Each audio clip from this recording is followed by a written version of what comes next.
So in this Wise tutorial video, I will be showing you how to connect your bank account to your Wise account here on Wise. So once the Wise app is opened up, I want you to go to the home page here. Then once you're on the home page, go to the top left and select the profile icon. Once you're on this page, I want you to scroll down to where it says settings, and then under settings, under payment methods, manage safecards and bank accounts that are linked to this account. Go ahead and select that option. It'll then bring you to this screen right here under payment methods, and you want to go ahead and see connected bank accounts. Go ahead and select that. Once you're on this page right here, you can then view the accounts that are connected. In my case, I don't have one connected, so I can go to the bottom and select connect accounts.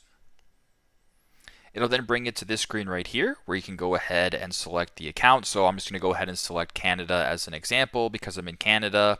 Once that is done, you can read all about connecting your Canadian bank account. So you can scroll down, read the stuff. If this looks good to you and you want to proceed, go to the bottom and select Connect Bank Accounts. Once it redirects you to the wise.com, you can go ahead and then proceed to this screen. So you can go ahead and connect your institution, select a bank, proceed with the next steps that way in order to connect your bank account. So pretty simple, pretty straightforward. That is how you guys can connect your bank account here on the Wise application. Thanks again for watching and hope this helps.